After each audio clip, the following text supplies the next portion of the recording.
কিয়ামতের ময়দানে যেই দিন মানুষের ছোট্ট একটা আমল ঘাটতি হবে, দুনিয়ার ভিতরে যেরকম কোনো মানুষ যদি বিপদে পড়ে সর্বপ্রথম ভাই এগিয়ে আসে, এরপর এই ঘটনা যখন বাড়িতে জানাজানি হয়ে যায় তখন মা দৌড়ায় আসে, বাবা দৌড়ায় আসে, পাড়া প্রতিবেশী দৌড়ায় আসে। কিয়ামতের ময়দানে কোনো ব্যক্তির যদি একটা আমল যদি ঘাটতি হয়, এরকম বাবা মা ভাই বেরাদার বিভিন্ন মানুষের কাছে দৌড়াইতে থাকবে। ভাই ডাক দে বলবে দুনিয়াতে কোনো আমার আত্মীয় স্বজন ভাই বেরাদার ছিল না। মা ডাক দে বলবে দুনিয়াতে আমার বিয়ে হয়নি। বাবা বলবে দুনিয়াতে আমি কোনোদিন সংসার করিনি। কিয়ামতের ময়দানে এত ভয়াবহ হবে যে ভয়াবহ মুসিবতের দিন কোনো ব্যক্তি আমার জন্য আগায় আসবে না। এই কিয়ামতের ময়দানে এমন পরিস্থিতিতে আল্লাহ রাব্বুল আলামিন যদি ইচ্ছা করেন আজকের সামান্য মুহূর্ত কাল কুরবানি করার জন্য এই বাহানায় এই উসিলায় আল্লাহ রাব্বুল আলামিন আমাদেরকে জান্নাত দিয়ে দিবে। সিল্লা বলেন সুবহানাল্লাহ। কিয়ামতের ময়দানে মানুষের যখন চূড়ান্ত ফায়সালা হয়ে যাবে, চূড়ান্ত ফায়সালা হয়ে যাওয়ার পরে জান্নাতীদেরকে জান্নাতে রাখা হবে, জাহান্নামীদেরকে জাহান্নামে রাখা হবে। আল্লাহ রাব্বুল আলামিন তার অশেষ কুদরতের বদৌলতে জান্নাত এবং জাহান্নামের ভিতরে একটা পার্টিশন সেট করবেন। পার্টিশনটা হবে গ্লাসের মতো। জান্নাতীরা জাহান্নামীদেরকে দেখতে পারবে, জাহান্নামীরাও জান্নাতীদেরকে দেখতে পারবে। জাহান্নামী ব্যক্তিরা জান্নাতীদেরকে ডাক দিয়ে বলবে, ও ভাই, ও মাওলানা হাজী সাহেব, আপনি তো আপনাকে চিনি। এই অবস্থার ভিতরে আল্লাহ রাব্বুল আলামিন জান্নাতীকে ডাক দিয়ে বলবেন, ও জান্নাতী, তুমি এই বান্দাকে চেনো কিনা? জান্নাতী ব্যক্তি মনে মনে এরকম ভাববে, যদি আমি আমার পরিচয় ওপেন করি, যদি বলি তাকে চিনি, তাহলে হয়তো বা তার সাথে সম্পর্ক থাকার কারণে আমাকে আবার জাহান্নামে আল্লাহ দিয়ে দেয় কিনা। এই অবস্থার ভিতর দিয়ে আল্লাহ রাব্বুল আলামিন জান্নাতীকে ডাক দিয়ে বলবো, জান্নাতী, তুমি তাকে চেনো কিনা? জান্নাতী এরকম অনেকক্ষণ পরে বলবে, আল্লাহ, আমি তাকে চিনি। জাহান্নামী ব্যক্তি ওই সময় বলবে, আল্লাহ, তাকে আমি চিনি। ডাক দে বলবে, হুজুর, আমাদের এলাকায় আপনি মাহফিলে গিয়েছিলেন, আপনাকে আমি পেট ভরে খানা খাওয়াইছি, আপনাকে আমি হুজুর পানি দিয়েছিলাম। ও হাজী সাহেব, আপনি যখন হজ করতে যান তখন আপনার হজের ব্যাগেজটা আমি গাড়ি পর্যন্ত বাজার পর্যন্ত দিয়ে এসেছিলাম। মাদ্রাসার হুজুরকে বলবে, হুজুর, আপনি তো আমার বাড়িতে কালেকশনে গিয়েছিলেন, আপনাকে আমি এরকম 10 কেজি ধান অথবা 10 কেজি চাউল দান করেছি। মসজিদের ইমাম সাহেবকে বলবেন, হুজুর, আপনি তো মসজিদের পক্ষ থেকে কালেকশনের জন্য এসেছিলেন, আপনার হাতেই তো আমি একবার সিমেন্ট দিয়েছিলাম। আল্লাহ রাব্বুল আলামিন ডাক দিয়ে বলবে, ও জান্নাতী, বলো এই কথাগুলো যে বলে এটা ঠিক কিনা? জান্নাতী ব্যক্তি এরকম বলবে, আল্লাহ কথা বলে, হ্যাঁ ঠিক আছে, এগুলো যা বলে সব ঠিক। আল্লাহ রাব্বুল আলামিন বলেন, ও জাহান্নামী, আমার জান্নাতী মেহমানকে খাতির করার কারণে, মহাব্বত করার কারণে আমি তোকে জাহান্নাম থেকে বাঁচাইয়া তোকে জান্নাতে দিয়ে দিলাম। সুবহানাল্লাহ। সাইদি সাহেব রাহিমাহুল্লাহ উনি একটা কথা বলতেন যে, আমি বহু দেশ ঘুরেছি, বহু মানুষ দেখেছি, কিন্তু আমার মূল্যায়ন হলো কিয়ামতের ময়দানে যদি জান্নাতে যায়, যদি সিরিয়াল করা হয়, তাহলে আমার বাংলাদেশের মানুষ সিরিয়ালে 1 নম্বরে থাকবে। সুবহানাল্লাহ বলবেন না?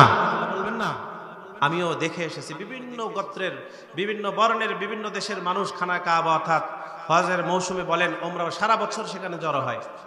তাদের ঈমান, আমল, আকীদা, বিশ্বাস, ধর্ম সম্পর্কে তাদের নলেজ, এগুলো আমি দেখেছি। সেই তুলনায় আমাদের বাংলাদেশের মুসলমান আমরা অনেক আগায় আছি, আলহামদুলিল্লাহ। কিসের কারণে? এই দ্বীনি মজমাগুলোর কারণে, বিভিন্ন মোড়ে মোড়ে মসজিদের কারণে, মাদ্রাসার কারণে, এগুলোর কারণে আমাদের পজিশন এখনো অনেক ভালো আছে। কিছু ব্যতিক্রম আছে, তারই ধারাবাহিকতায় আজকে আমরা এখানে বসেছি। কোরআন হাদিসের কিছু কথা হবে, এখান থেকে যদি আমরা আলোচনা শুনি এবং সেই অনুযায়ী যদি আমল করি, হতে পারে কিয়ামতের ময়দানে আমার আজকে এই ছোট্ট কোরবানি আল্লাহ রাব্বুল আলামিনের দরবারে কি হবে? গ্রহণযোগ্য হবে। এই উসিলায় আল্লাহ তাআলা আমাদেরকে মাফ করে দিবেন। আমরা যারা মোটর সাইকেল অথবা বিভিন্ন যানবাহন চালাই, বলেন তো, যদি জ্বালানির প্রয়োজন পড়ে, তাহলে জ্বালানি আমার বাড়িতে আসে না, আমাকে জ্বালানির কাছে যেতে হয়? বলেন, একটু কথা বলবেন, কথা না বললে পরে আলোচনা করা যাবে না। আমাকে পাম্পে যেতে হয়, বলেন, শুধু একবারই যেতে হয় না মাঝে মাঝেই যেতে হয়? কথা বলেন। যখনই প্রয়োজন তখনই যেতে হয়। আমার শরীরের ভিতরে যদি কোনো দুরারোগ্য ব্যাধি হয়, তাহলে এইটা রিমুভ করার জন্য এইটার চিকিৎসার জন্য আমাকে ডাক্তারের কাছে বারবার যেতে হয়। এমন শুধু তাই নয়, যদি কোনো ডাক্তার ঢাকা থেকে আসে এবং ক্লিনিকওয়ালা যদি বলে ডাক্তারের সিরিয়াল রাত 12টার পরে শুরু হয়, আমি সেখানেই যেতেও প্রস্তুত। কথা বলেন ঠিক না ঠিক?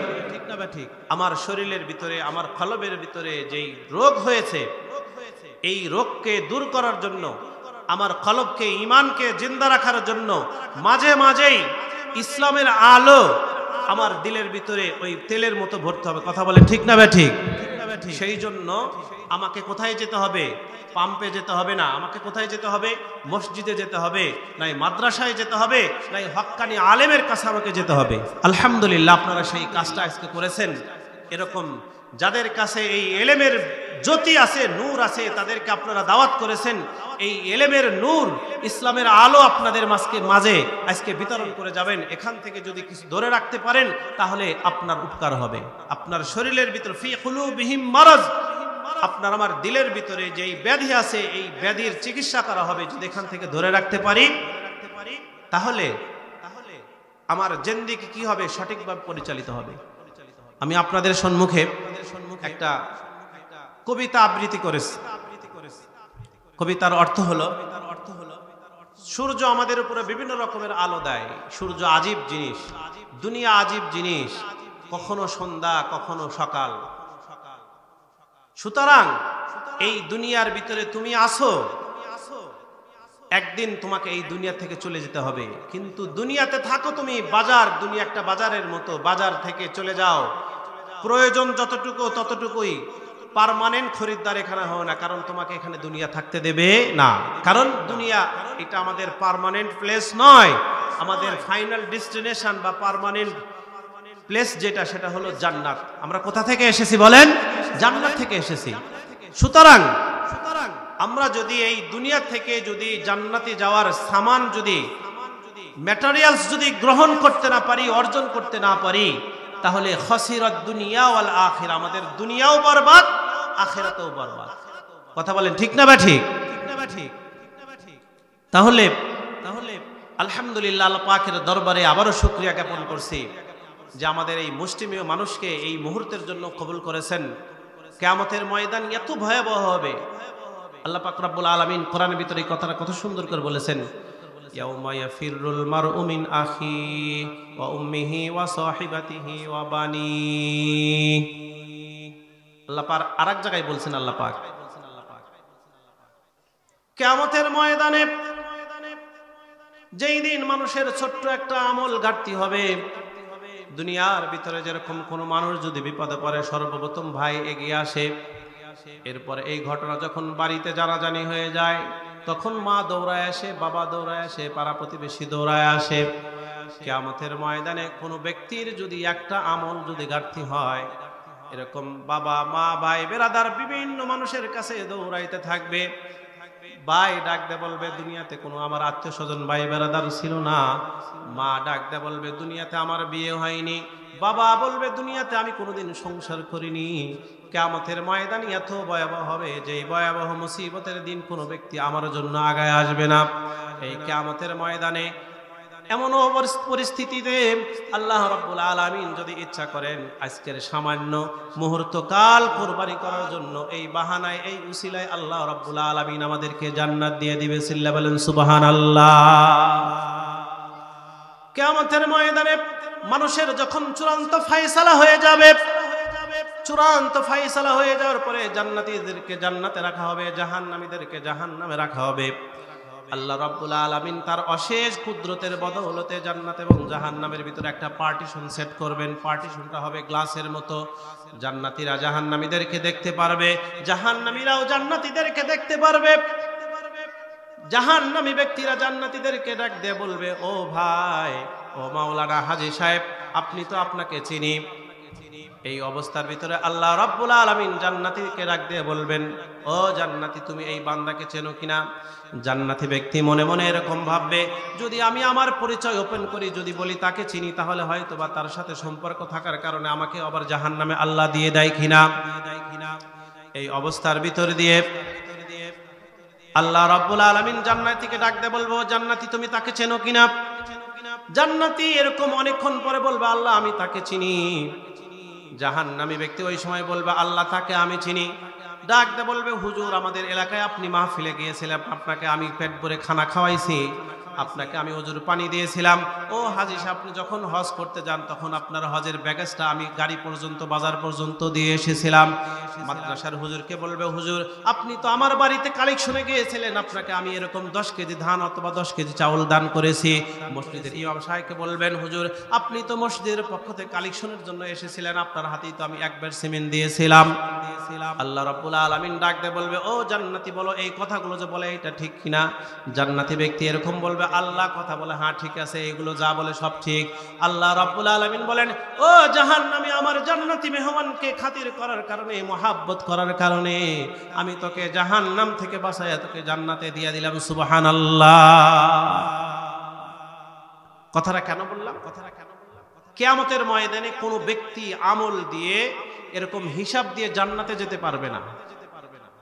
হিসাব দিয়ে কোথায় যেতে পারবে না? জান্নাতে যেতে পারবে না। আল্লাহ পাক এরকম বাহানা খুঁজবে। বুখারী খুলে দেখেন, এরকম অনেক মানুষকে বিভিন্ন বাহানা দিয়ে দিয়ে আল্লাহ তাআলা এরকম জান্নাতে দিয়ে দেবে। এখন আমরা যারা এখানে এসেছি, আমাদের ভিতরে একটা মারাত্মক রোগ আছে। রোগটা কি? শয়তান আমাকে এই বলে ওয়াসওয়াসা দেয়। কি বলে বলেন? আমাকে বলে কত অন্যায় করেছে, এই অন্যায় আল্লাহ তোমাকে মাফ করবে না। মসজিদে যখন যেতে চায় শয়তান ওয়াসওয়াসা দেয়, সারা জীবনে কোনোদিন মসজিদে যাও নাই, আজকে গেলে মানুষ তোমার দিকে তাকায় হাসবে। তুমি যদি এরকম টুপি পরে পাঞ্জাবি পরে মসজিদে যাও তাহলে মানুষ তোমার দিকে তাকায় হাসবে। এরকম বলে আমাদের দিলের ভিতর হয় কি হয় না? এইটা সবচেয়ে বড় ধোঁকা। সেজন্য দুনিয়াতে এরকম অগণিত উদাহরণ আল্লাহ তাআলা তৈরি করেছেন আমাদেরকে ওয়াজ করার জন্য। আল্লাহ তাআলা এর সলিউশন দিয়েছেন কোরআনের ভিতরে। আল্লাহ তাআলা বলেন কুল ইয়া ইবাদিয়াল্লাযী আসরাফু আলা আনফুসিহিম লা তাকনাতু মির রাহমাতিল্লাহ ফাইন্নাল্লাহা ইয়াগফিরুয যুনুবা জামিআ। আল্লাহ রাব্বুল আলামিন বলেন ও আমার বান্দারা, তোমরা যারা এরকম জুলুম করেছো, জুলুম করতে করতে করতে করতে এরকম তোমার অন্তরটা একদম অন্ধকার হয়ে গেছে। আল্লাহ রাব্বুল আলামিন বলেন কুল ইয়া ইবাদিয়াল্লাযী, হে আমার বান্দারা যারা জুলুম করেছো, লা তাকনাতু মির রাহমাতিল্লাহ, তোমরা আমার রহমত থেকে নৈরাশ হয় না। ফাইন্নাল্লাহা ইয়াগফিরুয যুনুবা জামিআ, আল্লাহ তাআলা তোমার সকল গুনাহকে maaf করে দেবে যদি তুমি তওবা করো। চিল্লা বলেন সুবহানাল্লাহ। কারণ এখানে একটা মেজারমেন্ট দেব আমি যেই অন্যায় করেছি, বুখারীর একটা রিওয়ায়াত আছে, আমরা যাকে নিজাম ডাকাত হিসেবে চিনি, আমি গল্প বলবো না, সংক্ষেপে একটু ইতিহাসটা আপনাকে টাচ দেব। 99 হত্যা করেছে। কয়টা বলেন? 99টা। এক আলেমের কাছে যাওয়ার পরে বলছে আমাকে আল্লাহ মাফ করবে কিনা? বলছে আমি বলতে পারি না, যত গুনাহ করছে আল্লাহ মনে মাফ করবে না। এইটাকে হত্যা করার পরে 100 পূর্ণ করছে, সেঞ্চুরি পূর্ণ করছে। এরপরেও তার দিলের ভিতরে না আল্লাহ হয়তো আমাকে মাফ করবে। সে শুনছে অমুক এলাকায় এক পণ্ডিত আছে, তার কাছে গেছে, যাওয়ার পরে বলছে, শুরু করতে বাড়ি থেকে রওনা করছে, পথিমধ্যে, এটা কিন্তু বুখারীর রিওয়ায়াত, ইসরাইলি রিওয়ায়াত, এটা বনি ইসরাইলের ঘটনা। পথিমধ্যে লোকটা কি হয়ে গেছে? মারা গেছে। ফেরেশতা আসছে 2 দল, জান্নাতি ফেরেশতা আসছে, জাহান্নামী ফেরেশতাও আসছে। আসার পরে 2 দলে কারাকারি করতেছে। আল্লাহ রাব্বুল আলামিনের কাছে এরকম বলছে, কে কোন দলে, সে জান্নাতি না জাহান্নামী? আল্লাহ রাব্বুল আলামিন ফয়সালা দিলেন, যদি তার বাড়ি থেকে আলেমের বাড়ির রাস্তার দূরত্ব যদি কম হয় তাহলে সে জান্নাতি, আর তার যে মউত, তার যে ডেথ স্পট, সেখান থেকে যদি তার বাড়ির দূরত্ব যদি কম হয় অর্থাৎ তাহলে সে জাহান্নামী। কিন্তু মেজারমেন্ট করে দেখা গেল তার একটু 1 কদম অথবা 2 কদম তার আলেমের বাড়ি পর্যন্ত জায়গাটা একটু কম। সুবহানাল্লাহ বলবেন না? আল্লাহ তাআলা মাফ করে দিয়েছেন। কি ছিল? তওবার আকাঙ্ক্ষা ছিল, ইচ্ছা ছিল। সেজন্য বলি, আমি যত গুনাহ করি না কেন, আল্লাহ রাব্বুল আলামিনের দরবারে যদি আমি তওবা করি, আল্লাহ তাআলার কাছে যদি মাপ চাই, যদি কপালটা মাটিতে ঠেকায়া যদি আল্লাহকে বলি আল্লাহ আমি গুনাহ করেছি, সুবহানা রাব্বিয়াল আলা, আল্লাহ তুমিই সবচেয়ে বড় কথা, আল্লাহ আমি কিছুই না, আমি জানি নাই, শয়তানের ধোঁকায় পড়ে আমি অন্যায় করেছি, আল্লাহ তুমি আমাকে মাফ করে দাও। আল্লাহ তাআলা বলেছেন ফা ইন্নাল্লাহা ইয়াগফিরুয যুনুবা জামিআ।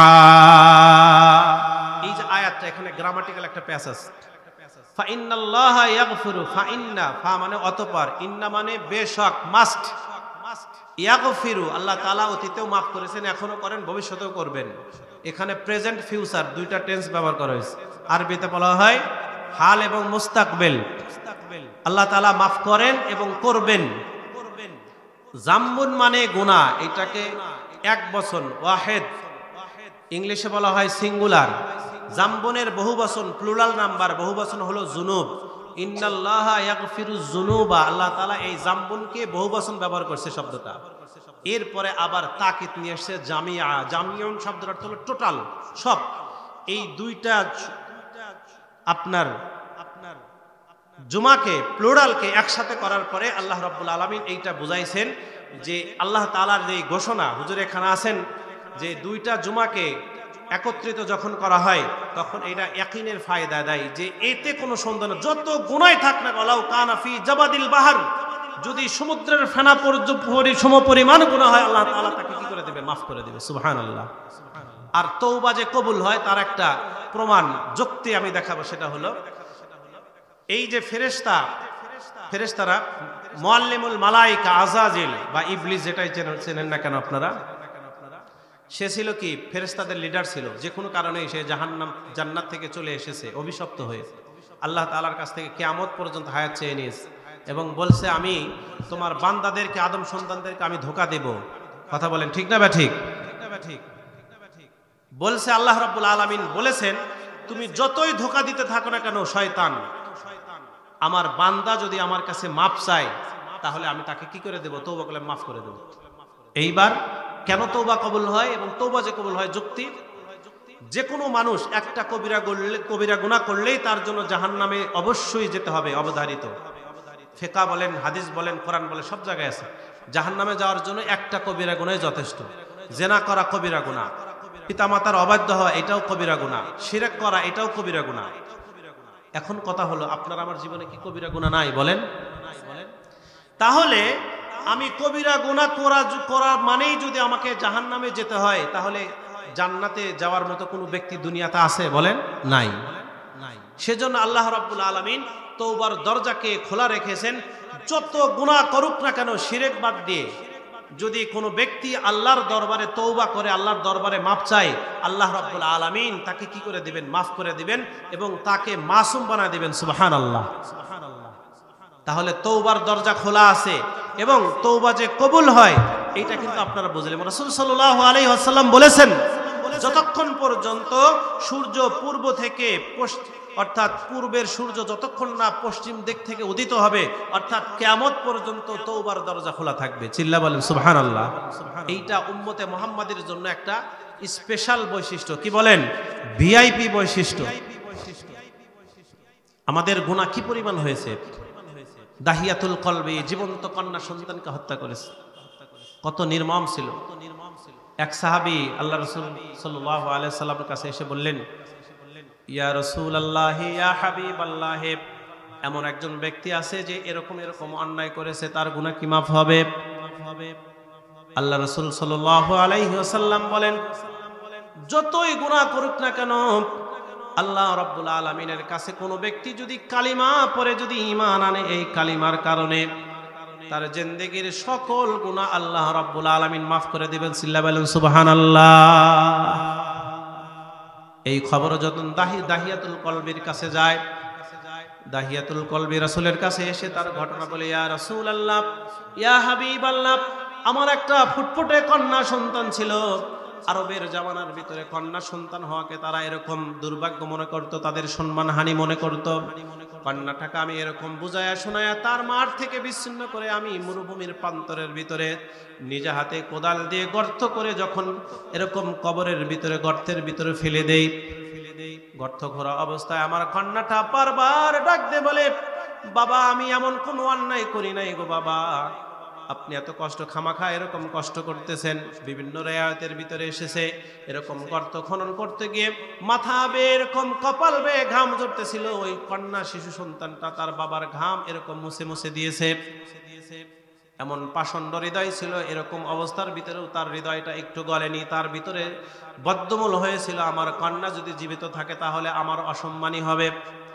এই অবস্থার ভিতরে কন্যাটা বারবার ডাক দে বলে, বাবা আমি কোনো অন্যায় করি নাই গো বাবা, আমাকে এরকম ভাবে হত্যা করেন না। কন্যা শেষ পর্যন্ত যখন বুঝতে পারে, ডাক দে বলে, বাবা আমাকে এরকম মরুভূমির প্রান্তরের ভিতরে ছেড়ে দিয়ে যান, জীবনে কোনোদিন আপনার পরিচয় দিব না।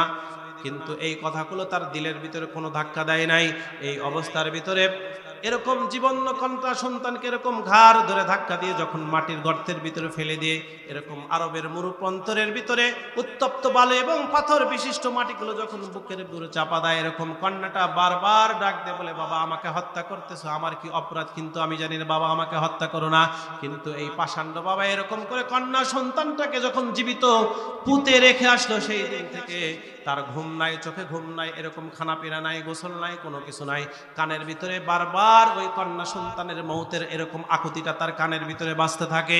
এই অবস্থার ভিতরে ছুটতে ছুটতে যখন তার দিলটা এরকম ফেটে যায়, আর কোনো কিছুই ভালো লাগে না, চোখে ঘুম নাই, পাগল প্রায় অবস্থা, তখন এক সাহাবাইকে ডাক দে বলে, ও আমার ভাই তুমি তো মুহাম্মাদের কাছে যাও, মুহাম্মদুর রাসূলুল্লাহ সাল্লাল্লাহু আলাইহি ওয়াসাল্লামের কাছে নিয়মিত যাতায়াত করো, আমি তো এরকম অন্যায় করেছি, আল্লাহ তাআলা কি আমাকে এই গুনাহ মাফ করবে?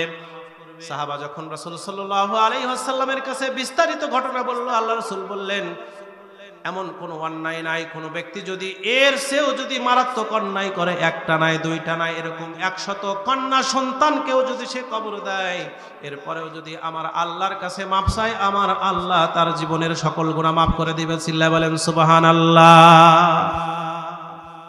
তাহলে যে আমি যে কথাগুলো বললাম, আমাদের ভিতরে যে ধোঁকা দেয় যে আমি এরকম অন্যায় করেছি, অন্যায় করতে করতে করতে করতে শয়তান আমাকে ধোঁকা দেয়, না তোর দিয়ে কোনো কিছু হবে না, নামাজ পড়তে দেয় না, রোজা রাখলে তুই তো সারা জীবন রোজা রাখো নাই, তুমি যদি আজকে বলো আমি রোজা রেখেছি, মানুষে তোমাকে দেখে হাসবে, এইটা আমাকে শয়তান কি দেয়? ধোঁকা দেয়, অসওয়াসা দেয়। আপনার আমার তওবা কবুল হওয়ার মুহূর্ত মুহাম্মদুর রাসূলুল্লাহ সাল্লাল্লাহু আলাইহি ওয়াসাল্লামের সম্মানে আল্লাহ এরকম সময় বেঁধে দিয়েছে, কোন ব্যক্তির যদি হাত্তা ইগরগির, যতক্ষণ পর্যন্ত তার জাকামদানি এরকম তার ফাইনাল মৌতের আগে যে একটা অবস্থা তৈরি হয়, সাকারাত শুরু হওয়ার আগ পর্যন্ত হুশ থাকা অবস্থায় কোন ব্যক্তি যদি আল্লাহর কাছে কায়ে মনে তওবা করে, আল্লাহর কাছে যদি ডাকতে বলে, মালিক আমি ভুল করেছি, আমি বুঝি নাই, আল্লাহ তুমি আমাকে মাফ করে দাও, সঙ্গে সঙ্গে আমার আল্লাহ তাকে মাফ করে দেয়। সুবহানাল্লাহ। একটু হিসাব মিলায় দেখেন, আজকে এখানে যে আমরা উপস্থিত হয়েছি, আমরা একটা সময় যখন দুনিয়াতে এসেছিলাম, ছোট ছিলাম, আপনার আমার সাথেই একই সাথে 1 মাস 2 মাস 3 দিন 5 দিন 10 দিন 1 বছর 2 বছরের ব্যবধানে কত মানুষ জন্মগ্রহণ করেছিল বলছেন, করেন কি করে নাই? অনেকেই এরকম ছোট থাকতেই মারা গেছে, কেউ বা এরকম মার পেট থেকে ভূমিষ্ঠ হওয়ার আগেই নষ্ট হয়ে গেছে, কেউ বা জন্মগ্রহণ করার পরে শুধু একবার একটা চিৎকার দিয়েছে তারপরে চলে গেছে, কেউ বা 1 মাস পরে, কেউ বা 2 মাস পরে, কেউ বা 7 দিন পরে, কেউ বা 1 বছর পরে এরকম বালিশে চাপা পড়ে মারা গেছে, কেউ বা একই সাথে খেলতে গিয়েছেন পুকুরের ভিতরে আপনার সামনেই পড়ে মারা গেছে, কেউ বা স্কুলে যাওয়ার পথে রোড অ্যাক্সিডেন্টে মারা গেছে, কেউ বা এরকম কাজ করতে গিয়ে ইলেকট্রিক শক খেয়ে মারা গেছে, কেউ বা এরকম স্বাভাবিক অবস্থায় স্ট্রোক করে মারা গেছে, কেউ অসুস্থতায় মারা গেছে। আল্লাহ রাব্বুল আলামিন এত ধাপ পার করে আমাকে এখন পর্যন্ত জীবিত করেছে রেখেছেন, এর মানে হলো আল্লাহ রাব্বুল আলামিনের রহমত, এবং রহমতের দৃষ্টি এখনো আমার উপর আছে। চিল্লায় বলেন সুবহানাল্লাহ। হিসাব মিলাইছেন? একটু হিসাব মিলায় দেখেন, আপনাদের এই মহল্লায় কত মানুষ ছিল, আজকে তারা চলে গেছে, মহল্লাটা নতুন মানুষ দিয়ে ভরে গেছে। একদিন আপনি ছোট ছিলেন, আপনার চোখের এরকম মুখের মাথার চুল পাকা শুরু করেছে, মোছ পাকা শুরু করেছে, দাড়ি পাকা শুরু করেছে, এরকম করতে করতে একই ফ্যামিলিতে বড় হলাম। আমার বাবা চলে গেছে, আমার দাদা চলে গেছে, আমার ঘরে সন্তান এসেছে, আমার সন্তান আমাকে এই সিগন্যাল দেয়, বাবা তুমি যেভাবে তোমার বাবার সম্পত্তিকে তুমি দখল করেছো, তোমার বাবার খাটলেকে দখল করেছো, তোমার বাবার আসবাবপত্রকে দখল করেছো, আমিও তোমাকে এই সিগন্যাল দিতে চাই, একদিন আমিও তোমার এই সম্পত্তি দখল করব, সুতরাং তোমার আর থাকার জায়গা নাই, অনলি তোমার আমার সাথে এই দুনিয়াতে এরকম ওঠা বসা হবে মাত্র 30 থেকে 35 বছর। চিল্লায় বলেন ঠিক না বেঠিক? হিসাব মিলাইছেন কখনো? এখানে যারা বসে আছেন দাড়ি পাকা বাবাজিরা, এরকম মোটর সাইকেলের ভিতরে দেখবেন যারা যুবক ভাইরা মোটর সাইকেল চালায়, মোটর সাইকেলের 1 থেকে নিয়ে এরকম 60 পর্যন্ত এরকম সবুজ ছোট ছোট সবুজ দাগ দেওয়া আছে, 60-এর পরেই 70 বা 75 বা 70 পর্যন্ত এরকম হলুদ দাগ দেওয়া আছে, 1 থেকে 60 পর্যন্ত 55 পর্যন্ত সবুজ দাগ, মানে এইটা হলো সবুজ সংকেত, গ্রিন সিগন্যাল মানে স্বাভাবিক অ্যাক্সিডেন্ট হওয়ার সম্ভাবনা 0% বানাই। যখন 50-60 পার হয়ে যখন 75 বা এরকম 60-এর ভিতরে 75-এর ভিতরে যায়, ইয়েলো সিগন্যাল মানে অ্যাক্সিডেন্ট হওয়ার সম্ভাবনা আছে। এরপরে 80 থেকে নিয়ে 120-30 যার যত সিসি আছে এরকম, তারপরে ছোট ছোট লাল দাগ দেওয়া আছে, মানে তোমার মাইলেজের কাটা যখন এইটা পার হবে যে কোনো মুহূর্তে অ্যাক্সিডেন্ট হতে পারে। চিল্লা বলেন ঠিক না ঠিক? এখন যারা 60-70 বছরের ভিতরে পার হয়েছেন, ইয়েলো সিগন্যাল শেষ, যে কোনো মুহূর্তে মৌত আসতে পারে, আপনার এর সবুজ সংকেত শেষ, এর মানেই হলুদ সিগন্যালের ভিতরে আপনি প্রবেশ করেছেন, যে কোনো মুহূর্তে মালাকুল মৌত আসতে পারে। আল্লাহ তাআলা এরকম বুঝাই দিয়েছেন। 2-4টা দাড়ি তাদের পেকেছে, এর মানে সিগন্যাল শুরু হয়ে গেছে। যাদের দাড়ি চুল একদম পেকে গেছে তারা আপনারা রেড সিগন্যালের ভিতরে পৌঁছে গেছেন, যে কোনো মুহূর্তে অ্যাক্সিডেন্ট হতে পারে। চিল্লা বলেন ঠিক না ঠিক? বর্তমানে আমাদের এলাকায় দেখি শীতের মৌসুম, আমারও অনেক ভয় হয়। প্রায় প্রতিদিন এরকম খবর আসে যে অমুক বান্দা দুনিয়া থেকে এলান হতেছে, চলে গেছে। আপনাদের এলাকায় মনে হয় আজরাইল আসে না? আজরাইল সেরে এলাকা? আমার তো মনে হয় ছিল না। যদি আজরাইল চিনতো তাহলে আমার মনে হয় মাহফিলের প্যান্ডেল আরো মানুষ হইতো। এবং আরেকটা কথা বলি, আপনাদের এলাকায় মনে হয় কারো বাবা মা দাদা দাদি মনে হয় মারা যায় নাই। যদি মারা যাইতো তাহলে মনে হয় তাদের রুহের মাগফিরাতের জন্য হলেও কিছুক্ষণ সময় মাহফিলে এসে বসতেন আপনারা। আমার মনে হয় মারা যায়নি। আমি মসজিদের খুতবার ভিতরে আমি বয়ান করি, যাদের প্রয়োজন আছে, যাদের চলে যান, মাফ শেষে মোনাজাত হয়, দরকার নাই, সুন্নতের দরকার নাই। আর যারা চলে যান আমার মনে হয় তাদের জীবনে কোনো গুনাহ নাই। গুনাহ থাকলে তো অবশ্যই বসতেন। কি কথা ঠিক না ঠিক? সুতরাং আমরা যারা এখানে আছি মনে হয় আমরা আল্লাহর কাছে দোষী, যার কারণে আমরা বসেছি। আর বাহিরে যারা আছে মনে হয় তাদের কোনো দোষ নাই, সব ফেরেশতাদের সাথে কন্টাক্ট আছে। দেখছেন অবস্থা কয়েকদিন আগে একদম যেই দলের হন না কেন, আমি উচিত কথা বলবো, 2041 সাল, কয় সাল বাকি আছে? 24-এ এসেই আছে।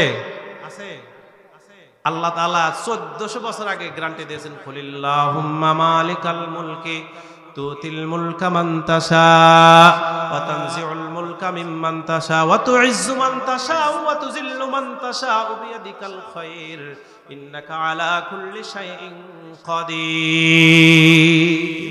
আল্লাহ বলেন, আমি যাকে ইচ্ছা ক্ষমতা দেই, যাকে ইচ্ছা ক্ষমতা দেই তো দেই না। এই আয়াতের শেষ অর্থ হলো ওয়া তানজিউল মুলকা মিম্মান তাশা ওয়া তুইজ্জু মান তাশা ওয়া তুযিল্লু মান তাশা। আয়াতের অর্থটা বলেনি। আল্লাহ বলে আমি যাকে ইচ্ছা ক্ষমতা দেই, আবার কাউকে ইচ্ছা করলে ক্ষমতা থেকে সরায় দিই। এবং আল্লাহ শেষে বলেছেন যাকে ইচ্ছা সম্মান দিই, যাকে ইচ্ছা বেইজ্জতি করি। এই আয়াতের সার্বিকভাবে মিলাইলে আরেকটা অর্থ পাওয়া যায়। অর্থটা হলো আল্লাহ রাব্বুল আলামিন বুঝাইতে চাইছেন, কোন ব্যক্তি ক্ষমতায় যাওয়ার পরে যেন মনে করে না যে আমি সাথে সাথে সম্মানও পেয়েছি, বরং আল্লাহ রাব্বুল আলামিন বুঝাইতে চান এই দুনিয়ার ভিতরে অনেক মানুষকে আমি ক্ষমতাতে বসায়া আবার সেখান থেকে লাঞ্ছিত করে দুনিয়া থেকে আমি বিদায় করেছি। ফেরাউনের ওয়াজ সারা জীবন শুনেছি, নমরুদের ওয়াজ শুনেছি, হামান, আবু জেহেলের, এরকম গিয়েছিলাম। আবু জেহেলের বাড়িটা বর্তমান ইন্টারন্যাশনাল টয়লেট। এমন কোনো মানুষ নাই যে আবু জেহেলের বাড়িতে যা পেশাব পায়খানা করেন। আমার বাবা যে এখানে আছে, কথা বলে ঠিক না ঠিক? সাফা মারওয়ার সাই শেষে স্বাভাবিকভাবে প্রত্যেকটা মানুষের পেটের ভিতরে একটা মোসর দিব, নয় পেশাব করে পায়খানা করবে। যদি এরকম নাও হয়, ইচ্ছা করে হলেও বলবে জানোয়ারের বাড়ি থেকে একটু পেশাব করে পায়খানা করে আসেন। কে করছে বলেন? হযরত ওমর দুনিয়া থেকে জান্নাতের সার্টিফিকেট নিয়ে গেছেন, আর আবু জেহেলের বাড়িকে ইন্টারন্যাশনাল টয়লেট বানাইছেন কে বলেন? আমার আল্লাহ। সুতরাং এই যে দেহ, আমার সকল ক্ষমতা, প্রতিপত্তি, সম্পদ, সকল কিছুর সোর্স, উৎস হলো আমার এই দেহ। আর আল্লাহ রাব্বুল আলামিন এই দেহ বানাইছেন সবচেয়ে হালকা করে। খুলিকাল ইনসানু হালুআ, মানুষের দেহকে আল্লাহ তাআলা সবচেয়ে দুর্বল করে বানাইছেন। শুধু এতটুকুই নয়, আল্লাহ তাআলা আরো বলেন, হাল আতা আলাল ইনসানি হিনুম মিনাদ দাহরি লাম ইয়াকুন শাইআম মাযকুরা। হে মানুষ, তোমার জীবনে এমন কি কোনো সময় যায় নাই যে সময়টা তুমি উল্লেখ করার মতো কোনো কিছুই ছিলে না। আল্লাহ রাব্বুল আলামিন বলেন, তোমার জীবনে এমন সময় গেছে যেই সময় তোমার জীবনে এমন পর্যায়ে অতিবাহিত হয়েছে যেই সময় তোমার উল্লেখ করার মতো তুমি কোনো কিছুই ছিলে না। তুমি যখন মার পেট হয়ে দুনিয়াতে এসেছো, তোমার শরীরের সাথে এরকম নাপাক পুজ রক্ত তোমার শরীরের সাথে লেগেছিল, কেউ তোমাকে কোলে উনিত চাইনি। ওই মুহূর্তে একটা মাত্র মানুষ, নিঃস্বার্থ মানুষ একমাত্র নিঃস্বার্থ ভালোবাসে, সেটা হলো তোমার মা।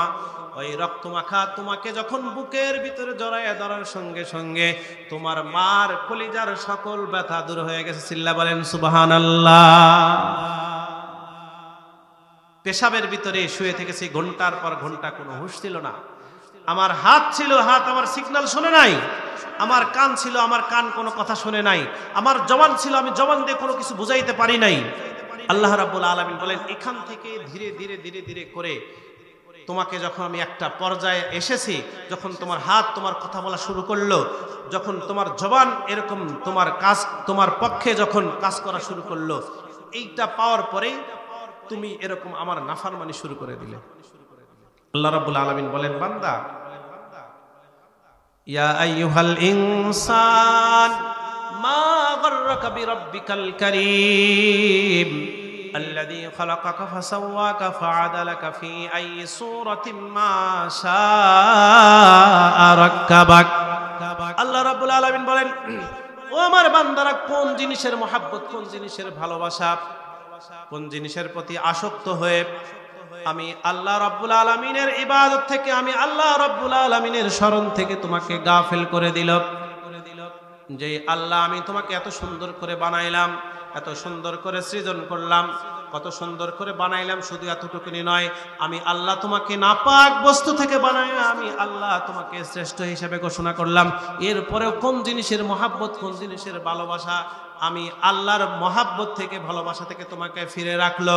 আল্লাহ রাব্বুল আলামিন বলে, দুনিয়ার ভিতরে তুমি তাকায় দেখে যে এই সকল বান্দাদেরকে আমি একদম জিরো থেকে সর্বোচ্চ পর্যায়ে নিয়ে গিয়েছিলাম। তার ভিতরে ফেরাউন একজন আছে। ফেরাউনকে আল্লাহ রাব্বুল আলামিন জিরো থেকে এমন অবস্থায় নিয়ে গিয়েছিল, সে ক্ষমতা, প্রতিপত্তি, টাকা পয়সা, মালের এত মালিক হয়েছিল, ক্ষমতার মালিক হয়েছিল, শেষ পর্যন্ত সে দাবি করেছিল, আনা রাব্বুকুমুল আলা, আমি সবচেয়ে বড় খোদা। আমার আল্লাহ রাব্বুল আলামিন ফেরাউনের এই কথাকে সহ্য করতে পারেন নাই। ও বলেছিল, আমি সবচেয়ে বড় খোদা। আমার আল্লাহ রাব্বুল আলামিন এই বড় খোদা আলা দাবি করার জন্য আল্লাহ রাব্বুল আলামিন তাকে সবচেয়ে নিচে জায়গায়, দরিয়ার সবচেয়ে নিম্ন জায়গায় তাকে এরকম দাবায়া দিয়েছে। চিল্লায় বলেন মারহাবা। ও বলেছিল, আমি সবচেয়ে বড় খোদা, আর আল্লাহ তাআলা তার বিপরীতে তাকে ডুবাইছে হলো দরিয়ার সবচেয়ে নিচে জায়গায়। এইটা আল্লাহ তাআলা এরকম নিশানা তৈরি করে দিয়েছেন। তাহলে আমি শুরুতে একটা কথা বলেছিলাম যে সাহাবায়ে কেরাম তারা এরকম রাসূল সাল্লাল্লাহু আলাইহি ওয়াসাল্লামের সোহবতে থাকার কারণে, রাসূল সাল্লাল্লাহু আলাইহি ওয়াসাল্লামের মহব্বত তাদের দিলের ভিতরে ধারণ করার কারণে দুইজন মানুষ, আবু জেহেল আজও তাকে মানুষ ঘৃণা করে, অথচ হযরত ওমর রাদিয়াল্লাহু তাআলা আনহু, আপনারা সবাই জানেন, তার নাম শুনলে এখনো আমাদের দিলের ভিতরে কেমন যেন একটা মহব্বত এসে যায়। হযরত ওমরের নাম শুনলে মানুষের চোখ দিয়ে এখনো পানি বের হয়। এটা কে করেছেন বলেন? আল্লাহ করেছেন। আর এই যে তারা জাহান্নামের রাস্তা ছেড়ে, জাহান্নামের আসামি থেকে মুক্তি পেয়ে, নিষ্কৃতি পেয়ে, সারা এরকম বেঁচে গিয়ে তারা জান্নাতি মানুষ হিসেবে বিবেচিত হয়েছে। কিসের কারণে হয়েছে বলেন? তাকওয়ার কারণে। বলেন কিসের কারণে? তাকওয়ার কারণে, খোদাভীতির কারণে। আমি এই আয়াতটাই তেলাওয়াত করেছি। আর অল্প সময় আছে, সংক্ষিপ্ত সময়ে আমি আয়াত প্রাসঙ্গিক কিছু কথা বলে আমার আলোচনা শেষ করব ইনশাআল্লাহ। আউযু বিল্লাহি মিনাশ শাইতানির রাজীম। ومن يتق الله يجعل له مخرجا ويرزقه من حيث لا يحتسب। আল্লাহ রাব্বুল আলামিন বলেন, যে ব্যক্তি আমি আল্লাহকে ভয় পায়, আমি আল্লাহ রাব্বুল আলামিনকে মহব্বত করে, আমি আল্লাহ রাব্বুল আলামিনের মহব্বতে আমার আদেশগুলো মানে এবং আমার যা নিষেধ আছে সেইগুলো ছেড়ে দেয়, আল্লাহ রাব্বুল আলামিন বলেন ইয়াজআল্লাহু মাখরাজা, তার জন্য আমি রাস্তা খুলে দেই, ওয়া ইয়ারযুকুহু মিন হাইসু লা ইয়াহতাসিব, এবং তাকে আমি এমন জায়গা থেকে রিজিকের ব্যবস্থা করে দেই যেই সম্পর্কে তার কোনো ধারণাই। চিল্লা বলেন সুবহানাল্লাহ। বর্তমান সময়ে দেখেন, যারা একটু ন্যায়ের কথা বলে, উচিত কথা বলে, ছোট ছোট বাচ্চাগুলো, তাদেরকে রাষ্ট্রীয় ক্ষমতা কে বসাইছে বলেন? কে বসাইছে? কথা বলেন না কেন? আল্লাহ বসাইছে। তাদের কি ধারণা ছিল এই সার্জিস, হাসানাত, তারপরে আবু সাইদ এখন রাষ্ট্রীয় বীর, তারা যে ছিল, তারা কি কখনো ভাবতো যে আমাদেরকে এরকম সম্মানের আসনে আমাদেরকে ভূষিত করাবে? তারা কি কখনো বুঝতো? এটা বর্তমানের একটা উদাহরণ। আল্লাহ তাআলা বলেন, ওমাই ইয়াত্তাকিল্লাহ ইয়াজআল লাহু মাখরাজা ওয়া ইয়ারযুকহু মিন হাইসু লা ইয়াহতাসিব। যেই ব্যক্তি আল্লাহকে ভয় পায়, আমি আয়াত বিশ্বাস করি এবং প্র্যাকটিক্যাল 100% ইয়াকিন আমার এই আয়াতের উপর আছে। আমি এখানে এসে আলহামদুলিল্লাহ আপনাদের দোয়ায় আমি ইংলিশে অনার্স মাস্টার্স শেষ করেছি, 2 বছর হাই স্কুলে চাকরি করেছি। সেগুলো সবকিছু বাদ দিয়ে 2021 সালে করোনার পরে বিবেক জাগ্রত হয়েছে, চাকরি বাকরির সার্টিফিকেট সবকিছু বাদ দিয়ে মাসুমপুর হাজীবাড়ি মাদ্রাসায় 3 বছর পড়ালেখায় গত বছর আমি দাওরা শেষ করেছি আলহামদুলিল্লাহ। দাওরা পড়া অবস্থায় আমি বুখারী ইবারত পড়তাম। যখন মক্কা মদিনার বয়ান আসতো মাঝে মাঝে রাত 3টা বাজে মোতালা করতাম, আল্লাহর কাছে বলতাম, আল্লাহ একটু মক্কা মদিনা নিবা না। আমার কোনো প্রস্তুতি ছিল না, আলহামদুলিল্লাহ আল্লাহ পাকের শুকরিয়া। গত 13 তারিখে প্রায় 2 লক্ষ টাকা খরচ হয়েছে, 1 টাকাও আমার ছিল না। আলহামদুলিল্লাহ আল্লাহ তাআলা আমাকে এই 1 বছরের ভিতরে মক্কা মদিনা ঘুরে নিয়ে আসছে। আমার কিন্তু নির্দিষ্ট কোনো চাকরি নাই, মাত্র এই 7 থেকে 8 মাস ধরে একটা প্রতিষ্ঠানের সাথে জড়িত হয়েছি। আমাকে সামান্য কিছু হাদিয়া দেয় একটা মসজিদের খতিব। আলহামদুলিল্লাহ আমি মনে করি আমার কোনো পেরেশানি নাই, আমার 1 টাকাও ঋণ নাই। ওমরায় যাওয়ার আগে কিছু এরকম ছোট ছোট ঋণ ছিল, মানুষদেরকে দোকানদারকে সম্পূর্ণ টাকা বলে খাতা কাটো, তখন বলে এইভাবে কি তোমাকে এরকম এরা কেমন হয়। শেষ পর্যন্ত বলছি ভাই আমি একটু ওমরায় যেতেছি, যদি না আসি, মোটামুটি আমার যতগুলো জানা ছিল সব দোকানদারকে এরকম আমি, আর 2-1 জন হয়তো ফাঁকে ছিল, যোগাযোগ করা সম্ভব হয়নি, বাড়িতে লিখে এরকম বলে গেছি যে যদি আমি না আসতে পারি টাকাগুলো পরিশোধ করে দিও। আল্লাহ রাব্বুল আলামিন মক্কা মদিনায় ঘুরাইছে। এক আল্লাহর বান্দিকে বলেছিলাম, ডাক্তার মানুষ বলেছিলেন, শুধু একবার বলেছে একটু ওমরায় যাবো, আপা টাকা নাই। বলার সঙ্গে সঙ্গে আমার ওমরায় যাওয়ার যাতায়াতের জন্য যত টাকা সব উনি ধার দিয়েছে, এখনো টাকা নেয় নাই। এই দুনিয়াতে এখনো ভালো মানুষ আছে। আমি যেই জন্য কথাগুলো বললাম, এই যে সম্মান এবং ইজ্জত দেওয়ার মালিককে বলেন আল্লাহ, এটা কিসের কারণে হয়? তাকওয়ার কারণে হয়। আপনাদের সমাজের ভিতরে দেখেন, একজন মানুষ খানায় কাবা সফর করে জিয়ারত করে হজ করে আসার পরে মানুষ তাকে আগ্রহ করে সালাম দেয় কি দেয় না বলেন?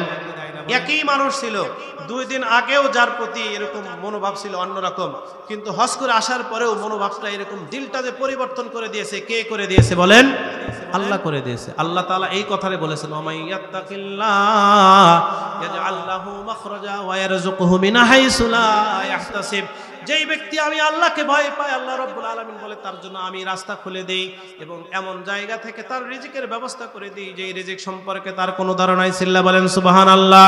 হযরত মারিয়াম আলাইহিস সালাতু ওয়াস সালাম, তার ভিতরে এরকম হযরত জাকারিয়া আলাইহিস সালাতু ওয়াস সালাম যখন মারিয়ামের কামরার ভিতরে প্রবেশ করার পরে এরকম মৌসুমবিহীন দেখে খেজুর, বিভিন্ন রকমের ফল, মারিয়ামকে জিজ্ঞাসা করে, জাকারিয়া আলাইহিস সালাম জিজ্ঞাসা করে, বলে মারিয়াম তুমি এগুলো কোথায় পেলে? মারিয়াম বলে আমার আল্লাহ খাওয়ায়। কে খাওয়ায় বলেন? আমার আল্লাহর পক্ষ থেকে। আল্লাহ রাব্বুল আলামিন এরকম বিনা মৌসুমে মারিয়াম আলাইহিস সালাতু ওয়াস সালামকে ফল খাওয়াইছে। হযরত ইব্রাহিম আলাইহিস সালাতু ওয়াস সালামকে নমরুদে যখন আগুনের ভিতরে ফেলে, আগুনের ভিতরে ফেলার পরে আল্লাহ রাব্বুল আলামিন আগুনকে এরকম বাগানে পরিণত করে দিয়েছেন। আল্লাহ বলেন, কুলনা ইয়া নারু কুনি বারদাও ওয়া সালামান আলা ইব্রাহিম। কে করেছে বলেন? আল্লাহ করেছে। কারণ ইব্রাহিম আলাইহিস সালামের ভিতরে তাকওয়া ছিল, হযরত মারিয়াম আলাইহিস সালামের ভিতরে তাকওয়া ছিল। হযরত ইব্রাহিম আলাইহিস সালাতু ওয়াস সালামকে যখন অগ্নিকুণ্ডলে ফেলা হয়, তখন বাতাস এসে বলে, ওগো আল্লাহর নবী ইব্রাহিম, আমাকে একটু আদেশ করুন, আমি এরকম নমরুদের এরকম অগ্নিকুণ্ডলকে মুহূর্তের ভিতরে আমি দরিয়ার ভিতরে নিয়ে ফেলে দেব। হযরত ইব্রাহিম আলাইহিস সালাতু ওয়াস সালাম বলেন, ভাই আগুনকে ডাক দে। বলে ঠিক আছে তোমার কথা, নমরুদ আমাকে আগুনের ভিতরে ফেলবে, এই ইলম কি আমার আল্লাহর কাছে আছে না নাই? বলে আমার আল্লাহর কাছে আছে। তাহলে আল্লাহ যদি আমাকে আগুনের ফেলাই, যদি আল্লাহর কাছে মুহাব্বতের হয়, পেয়ারা হয়, তাহলে আমি আগুনে যাওয়ার জন্য 100% রেডি আছি। চিল্লা বলেন সুবহানাল্লাহ। আল্লাহর সন্তুষ্টির জন্য, আল্লাহর রেজামন্দির জন্য I am ready to enter into the fire of the Namrud. আল্লাহর সন্তুষ্টির জন্য আমি নমরুদের আগুনে যাওয়ার জন্য প্রস্তুত। ইব্রাহিম আলাইহিস সালাম ডাক দে বলে, আমাকে নমরুদ আগুনে ফেলে আল্লাহ কি দেখে না? বলে দেখে।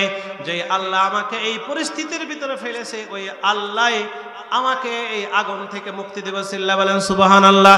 এই কথাটা আল্লাহর কাছে এত ভালো লেগেছে, সঙ্গে সঙ্গে আল্লাহ রাব্বুল আলামিন আগুনকে ডাক দিয়ে বলে, কুল্লা ইয়া নারু কুনি বারদাও ওয়া সালামান আলা ইব্রাহিম, হে আগুন আমার খলিল ইব্রাহিমের জন্য তুমি আরামদায়ক ঠান্ডা হয়ে যাও। সিল্লা বলেন সুবহানাল্লাহ। কিসের কারণে? তাকওয়ার কারণে আগুন কি হয়ে গেছে? ফুলবাগান হয়েছে।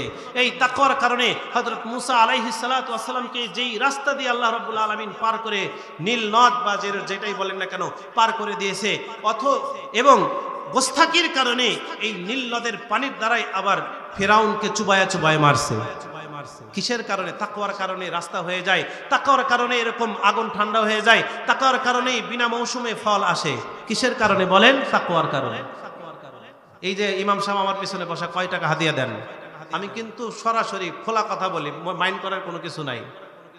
আমরা যদি রিক্সা ভ্যান চালাই, বাসের ড্রাইভারি করি, বাটাই মেরাজারি করি, 50-60 হাজার টাকা কামাই করতে পারবো না? বলেন, এই কথা বলেন না কেন? পারবো না?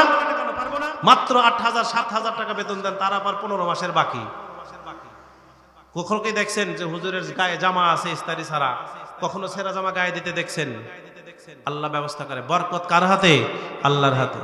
সেজন্য আমি মাঝে মাঝে একটা আওয়াজে আমার খুব মসজিদে বলি, আমি দোয়ার ভিতরে বলি, আল্লাহ যেই টাকা পুলিশকে দেওয়া লাগবে ওই টাকা আমার পকেটে দেওয়ার দরকার নাই। আল্লাহ যেই টাকা এই কসাই ডাক্তারকে দেওয়া লাগবে ওই টাকা আমার পকেটে দেওয়ার দরকার নাই।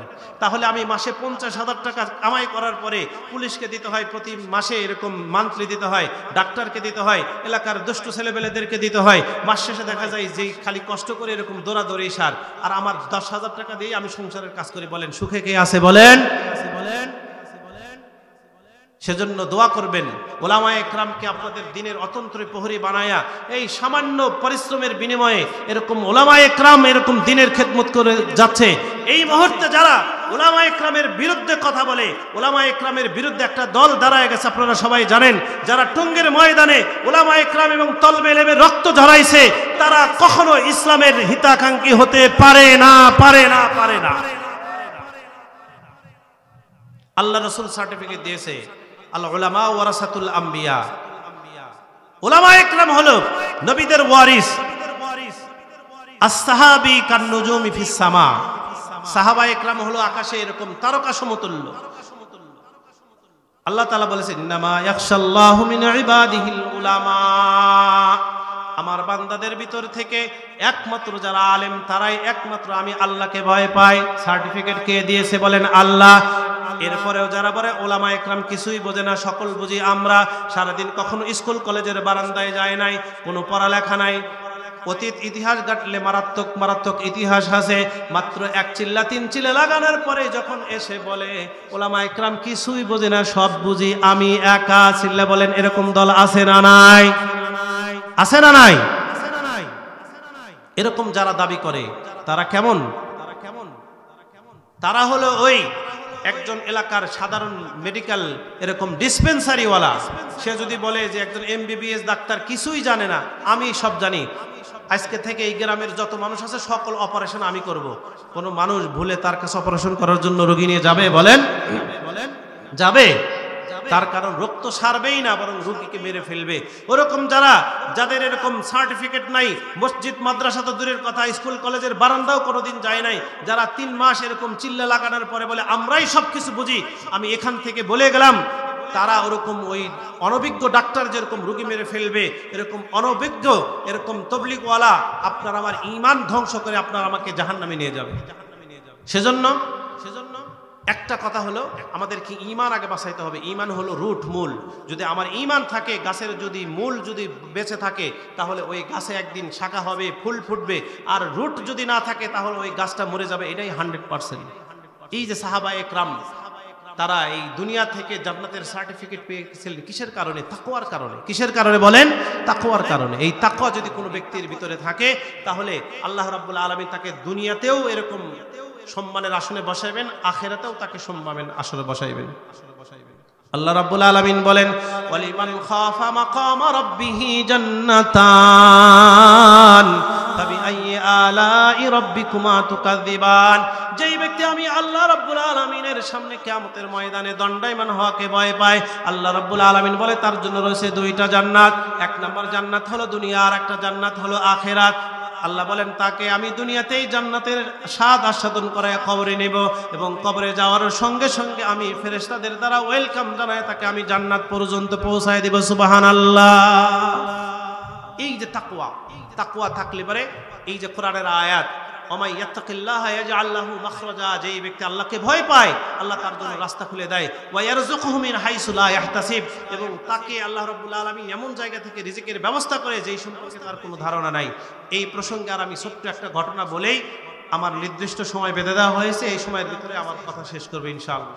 আপনারা সবাই হযরত আব্দুল কাদের জিলানী রাহমাতুল্লাহি আলাইহির বাবার নাম জানেন। তার বাবা ছিলেন মুসা জঙ্গি রাহমাতুল্লাহি আলাইহি। এই মুসা জঙ্গি রাহমাতুল্লাহি আলাইহি যুবক মানুষ ছিলেন, আপনার আমার মতো সাধারণ কোনো যুবক নয়। তার বাবা মা অনেক আল্লাহওয়ালা ছিল। এরকম যুবক ব্যক্তি একদিন গোসল করার জন্য নদীর কিনারে গেছে। নদীর কিনারায় যাওয়ার পরে এরকম নদীর দিকে তাকায় তাকায় দেখে একটা আপেল এরকম ভেসে যাচ্ছে। ক্ষুধার্ত অবস্থায় যুবক মানুষ ফলটা নদীর ভিতরে উঠায়, নদীর থেকে উঠায় এরকম খেয়ে ফেলে। খেয়ে ফেলার পরে মনের ভিতরে তার মার থেকে ছোটবেলায় শিখেছিল অন্যের কোনো জিনিস, অন্যের কোনো বস্তু এরকম না বলে খাওয়া বা গ্রহণ করা নেওয়া, এইটাই চুরি। আমি তো চুরি করে ফেলেছি, কিয়ামতের ময়দানে আল্লাহর দরবারে আমি কিভাবে হিসাব দেব? আমার দরবার, আমার নাম তো চোরের কাতারে, কিয়ামতের দিন আমাকে চোরের কাতারে দাঁড় করানো হবে। এই অবস্থার ভিতরে তাকওয়া কোথায় নিয়ে যায় একটু ভালো করে খেয়াল করবেন। এই ঘটনা আপনারা সবাই জানেন, তারপরে আবারও রিপিট করতেছি আমি। এই অবস্থার ভিতরে মনের ভিতরে চিন্তা জাগলো, না রে আমি যদি এই অবস্থায় মারা যাই তাহলে কিয়ামতের ময়দানে আমাকে আল্লাহ রাব্বুল আলামিনের দরবার চোরের কাতারে উঠতে হবে। এই কথা বলার সঙ্গে সঙ্গে এরকম নদীর উজান দিকে রওনা করে দিয়েছে। যাইতে যাইতে যাইতে যাইতে অনেকক্ষণ যাওয়ার পরে দেখে নদীর কিনারে একটা ফল বাগান। ফল বাগান পাওয়ার পরে এরকম ফলের বাগানিকে তালাশ করে জিজ্ঞাসা করে, ভাই এরকম এই বাগানের মালিক কি আপনি? বাগানি ডাক দেয় বলে, হ্যাঁ ভাই আমি এই বাগানের মালিক। যুবক ডাক দেয় বলে, একটা কথা বলার জন্য আমি সুদূর অমুক দেশ থেকে এসেছি, এই পর্যন্ত পায়ে হেঁটে এসেছি। বাগানে চোখের দিকে তাকায় বলে, এই যুবক তো সাধারণ যুবক নয়, মনে হয় আশ্চর্য কোনো ঘটনা ঘটেছে। যুবক ডাক দেয় বলে, ও হে বাগানের মালিক, আমি নদীতে গোসল করতে এসেছিলাম, আমি অত্যন্ত ক্ষুধার্ত ছিলাম। এই নদীর পানি দিয়ে একটা ফল, আপনার বাগানের ফল ভেসে যাইতেছিল, আমি একটা ফল এরকম উঠায় খেয়ে ফেলেছি। কিন্তু আমার মনে হয় আমি ফল খেয়েছি, আপনার তো অনুমতি নেই নাই, তাই সেই জন্য আমি আপনার কাছে ক্ষমা চাওয়ার জন্য এসেছি। বাগানি মনে মনে ডাক দেয় বলে, এটা তো সাধারণ কোনো যুবক নয়, কত লক্ষ লক্ষ ফল এরকম পাখি খেয়ে ফেলে, কত লক্ষ লক্ষ ফল বাগানের ভিতরে মানুষ এসে এমনি খেয়ে ফেলে, কত লক্ষ লক্ষ ফল কতদিন যাবত, কত বছর যাবত এরকম পানি দিয়ে ভেসে যাচ্ছে, কেউ তো কোনোদিন ক্ষমা চাইতে আসলো না, এটা সাধারণ কোনো যুবক নয়। এই অবস্থার ভিতরে বাগানি ডাক দেয় বলে, তারপরে তোমার কি ইচ্ছা বলো, আপনাকে আমাকে মাফ করতে হবে। বাগানওয়ালা খুব চালাক ছিল যে এইটা তো সাধারণ কোনো যুবক হতে পারে না। বাড়ির ভিতরে গেছে, বাড়ির ভিতরে যাওয়ার পরে বিবিকে ডাক দে বলে, এরকম একটা যুবক এসেছে, এই ঘটনা ঘটেছে। বিবি ডাক দে বলে, এইটা সাধারণ কোনো যুবক নয়, এই যুবককে কখনো হাতছাড়া করা যাবে না। তাদের সুন্দর একটা কন্যা সন্তান ছিল বলে, আমাদের মেয়েটা তো অনেক ছোট, এখনো তো বিয়ে দেওয়ার উপযুক্ত হয় নাই, যুবককে আটকায় রাখতে হবে। মালিক ডাক দেয় বলে, তোমাকে ক্ষমা করতে পারি, একটা শর্ত আছে, 12 বছর আমাকে আমার এই বাগানে সার্ভিস দিতে হবে, তোমাকে কাজ করতে হবে। যুবক রাজি হয়ে গেছে, তারপরেও যদি মাপ পাওয়া যায়। চিন্তা করছেন কয় বছর? 12 বছর। একটু হিসাব মিলান তো, কত মানুষের খেজুরের রস পেরে রেখেছেন চুরি করে? কথা বলেন, হাসতেছেন? এরকম অন্যের সম্পদ, সরকারি মাল দরিয়ামে ঢাল, অন্যের সম্পদ পেলে মাশাআল্লাহ অনুমতি নেওয়ার কোনো দরকার নাই। কিয়ামতের ময়দানে যাদের মাল বক্ষণ করছেন, চুরি করছে, আমরা যেই ভাবেই হোক, বাকি নিছি দেই নাই, খাইছি দেই নাই, কিয়ামতের ময়দানে কোনো টাকা পয়সা লেনদেন হবে না। কি হবে জানেন? তার গুনাহ আমার আমলনামায় দেওয়া হবে, আমার নেক আমল তার আমলনামায় দেওয়া হবে। চিন্তা করছেন কখনো? আজকে বাড়িতে হিসাব মিলাইবেন, কত মানুষ টাকা পাবে, কিছু কিছু দিয়ে মাপ চান, ভাই আমি ভুল বুঝি নাই, হুজুর ওয়াজ করছে, আমাকে আল্লাহর রাস্তায় মাফ করে দেন। যদি একবার মাপ নিতে পারেন তাহলে আপনি বেঁচে গেলেন।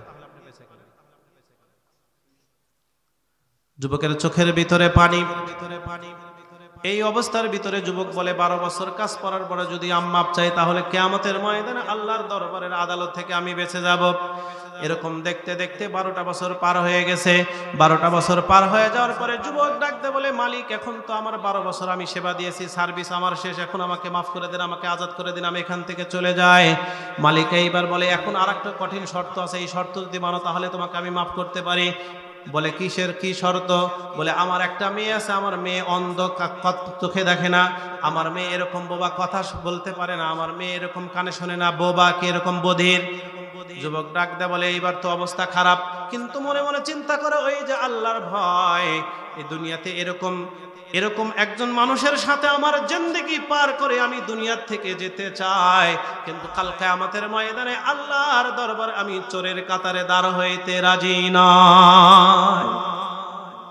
এই অবস্থার ভিতরে যুবক বলে, আমি এই বিয়ে করতে রাজি। যুবক ডাক দেয় বলে, আমার এখানে বাবা নাই, মা নাই, কোনো তাওয়াক্কা নাই, এই মুহূর্তে যদি আমি মারা যাই, বাবা মার কাছে অনুমতি আনার জন্য যদি রাস্তার ভিতরে মারা যায়, তাহলে আমি তো মাপ পেলাম না, এর মানেই হলো ঋণ অবস্থায় আমি মারা গেলাম। যুবক রাজি হয়ে গেছে। রাজি হয়ে যাওয়ার পরে যখন তাদের দুইজনের বিয়ে হয়ে গেল, বিয়ে হয়ে যাওয়ার পরে যখন বাসর রাত্রিতে, প্রথম রাত্রিতে এরকম বিবির দিকে তাকায় দেখে যেন তার ঘরের ভিতরে পূর্ণিমার চাঁদ এরকম রেখে দেওয়া হয়েছে। চিল্লা বলেন সুবহানাল্লাহ। ওয়া মাইয়াত্তাকিল্লাহা ইয়াজআল লাহু মাখরাজা ওয়া ইয়ারযুকহু মিন হাইসু লা ইয়াহতাসিব। আল্লাহ বলেন, আমি যেই ব্যক্তি আমি আল্লাহকে ভয় পায়, আমি তার জন্য রিজিকের ব্যবস্থা করে দিই এবং এমন জায়গা থেকে তার রিজিকের ব্যবস্থা করে দিই, তার জন্য এরকম কোনো বাহানা লাগে না, আমি অটোমেটিক্যালি ব্যবস্থা করে দিই। ভাইরা আমার, বন্ধুগণ আমার, রিজিক মানে শুধু খানা পিনা নয়, রিজিক মানে শুধু টাকা পয়সা নয়, রিজিক মানেই হলো সুস্থতা, রিজিক মানেই হলো সম্মান, রিজিক মানেই হলো সামাজিক অবস্থান, রিজিক মানেই হলো ভালো ইবাদতের ভিতরে থাকা, রিজিক মানেই হলো ইলম শিক্ষা করা, সবকিছুই হলো রিজিক। আর রিজিকের সর্বনিম্ন স্তর হলো খাবার দাবার। চিল্লা বলেন ঠিক না ব্যাঠি? রিজিক মানে কি শুধু টাকা পয়সা নয়, বরং রিজিক বলতে আপনার সম্মান, টাকা পয়সা, বাড়ি গাড়ি, সম্মান, আমল, ইবাদত, সবকিছুই, ইলম, সবকিছুই রিজিক। ক্ষমতা, এগুলো রিজিকের ভিতরে। এই রিজিকের সর্বনিম্ন স্তর হলো টাকা পয়সা, অর্থ। একজন আলেম, একজন মসজিদের ইমাম, সে সুদ খায় না, আপনি সুদি কারবার করে কোটিপতি হয়েছেন। সে কখনো ঘুষ খায় না, আপনি ঘুষ হয়ে টাকার মালিক হয়েছেন। সে ক্ষমতা, তার যতটুকু ক্ষমতা আছে অপব্যবহার করে না। আপনার ক্ষমতা আছে, ক্ষমতার অপব্যবহার করেন। আপনার ক্ষমতা আছে, মানুষের উপর জুলুম করেন। আপনি একজন মসজিদের খতিব ইমাম, সে কোরআনের হাফেজ এবং আল্লাহর ঘর তওয়াফ করে এসেছে, আপনার এগুলো নাই। শুধু একটা সূচক, শুধু টাকা আপনার বেশি আছে, একজন ইমাম বা একজন আলেমের টাকা নাই। আর একটা সূচকে ভালো থেকেই আপনি বলেন যে আমি এরকম বড় হয়ে গেছি। হতে পারে? বিশ্বের ভিতরে দেশের এরকম পরিমাপ করা হয় বিভিন্ন সূচকে, তখন দেশের এরকম র্যাঙ্কিং করা হয় যে কোন সূচকে এরকম ভালো আছে।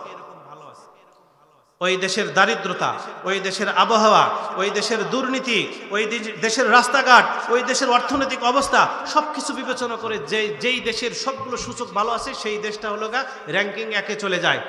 অনুরূপভাবে একজন মানুষের ভিতরে শুধু টাকা আছে, অন্য কোনো গুণ তার ভিতরে নাই, এই টাকার কারণে সে কখনো কি হতে পারে? ভালো মানুষ হতে পারে না।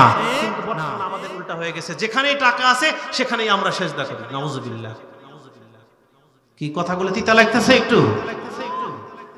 এই যে কয়েকদিন পরে শুরু হয়ে যাবে, তোমার ভাই অমক ভাইয়ের চরিত্র ফুলের মতো পবিত্র, এই যে মিথ্যা কথা বলতেছেন, সাক্ষী দিতেছেন, একদম চাপার দাঁত ভেঙে ফেলাইবো কবরে জানা গেল, চাপা সোজা করে ফেলাইবো।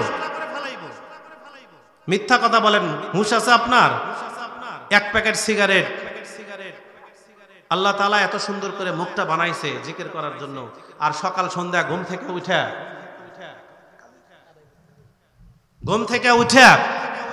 এরকম সকালবেলা ঘুম থেকে উঠে আগুন লাগায় জাহান্নাম থেকে আমরা বাঁচতে চাই, আর সকালবেলা ঘুম থেকে উঠে আমি জাহান্নামকে আমার ঠোঁটের সাথে অ্যাড করে দিই। নাউজুবিল্লাহ। হিসাব করছেন কখনো? আল্লাহ যদি বলে আলমার ওমান আহাব্বা, যার সাথে যার মহাব্বত তার সাথে তার কিয়ামত। তুই সারা জীবন মুখে আগুন লাগাইছু, কবরে তো মুখে একটু আগুন ধরাই দিই, ব্যবস্থা করে দিই, পার্মানেন্ট আগুন। তুই আগুনই সারা জীবন খাইছু, দিলাম আগুন তোর কবরে জ্বালায়া। ঠেকাইতে পারবেন? এই যে অবস্থা চলতেছে দেখেন, সব জায়গায় শুধু হাহাকার হাহাকার, পরিবারে শান্তি নাই, রাষ্ট্রে শান্তি নাই। কিসের কারণে? তাকওয়া নাই। যুবক এইবার ডাক দে বলে, বাসর ঘর থেকে বের হয়ে এসেছে, যুবক ডাক দেয় বলে, না আমি যেই শর্তের মেয়েকে বিয়ে করেছি সেইটা এটা নয়, হয়তো বা ভুল করে আমার ঘরে দেওয়া হয়েছে। শ্বশুরের কাছে এরকম ব্যাখ্যা চেয়েছে। শ্বশুর ডাক দেয় বলে, বাবা আমি যা বলেছি আমার কথা সত্য, আমার মেয়ে কোনোদিন মিথ্যা কথা বলে সেই কারণে বলেছি আমি বোবা। আমার মেয়ে এরকম কোনোদিন বালেগ হওয়ার পরে কোনো পুরুষের যুবকের দিকে তাকাই নাই, যার কারণে বলেছি আমার মেয়ে অন্ধ। আমার মেয়ে কখনো এরকম অশ্লীল কোনো গান বাজনা শোনে নাই এবং অশ্লীল কোনো যুবকের দেওয়া কোনো খারাপ কথা শোনে নাই, যার কারণে আমার মেয়ে হলো বোবা। আমার মেয়ে ছিল ল্যাংরা, মানে আমার মেয়ে যুবতী হওয়ার পরে আমার বাড়ির অ্যাঙ্গেলে ছেড়ে কোনো জায়গায় যায় নাই, আমি এই কারণে বলেছি আমার মেয়ে ল্যাংরা। যাও, আমি তোমাকে এরকম পরীক্ষা নেওয়ার পরে যখন তুমি আমার পরীক্ষায় পাশ করেছো, প্রথম যখন তুমি আমার বাগানে এসেছো, প্রথম দিন তোমার প্রস্তাব কথা শোনার পরে আমি বলেছিলাম এইটা সাধারণ কোনো যুবক নয়, যার কারণে তুমি একজন অসাধারণ যুবক হওয়ার কারণে আমার অসাধারণ সুন্দর মেয়েকে আমি তোমার হাতে তুলে দিয়েছি। সিল্লা বলেন সুবহানাল্লাহ। ওয়া মাইয়াত্তাকিল্লাহ ইয়াজআল লাহু মাখরাজা ওয়া ইয়ারযুকুহু মিন হাইসু লা ইয়াহতাসিব। বলেন সুন্দরী বউ, সুন্দরী এরকম তাকওয়ালা বউ, এইটা কি রিজিকের ভিতরে পড়ে কি পড়ে না? যদি কোনো ব্যক্তির বউ যদি ভালো না হয়, বিবি যদি ভালো না হয়, খালই যদি ভাঙ্গা হয়, সারা দুনিয়া এনেও যদি ওই খালোর ভিতরে রাখেন, বিকালবেলা খুঁজে দেখবেন কি সুনাই শুধু ফাঁকা আর ফাঁকা, কিছুই থাকবে না, সতীত্বও থাকবে না, অর্থকরীও থাকবে না, কিচ্ছুই থাকবে না। সুতরাং এই তাকওয়ার কারণে সর্বপ্রথম বেশি পছন্দ যেইটা, টাকা এরকম আল্লাহ তাআলা দিয়েছেন। দেখেন একটা ফল সে এরকম লোভ সামাল দিয়ে এই ফল এরকম বাগানের মালিকের কাছে গেছিল তাকওয়ার কারণে। এই তাকওয়ার কারণে ফলের বাগানের মালিক আল্লাহ তাআলা তাকে বানায় দিয়েছে। সুবহানাল্লাহ বলবেন না?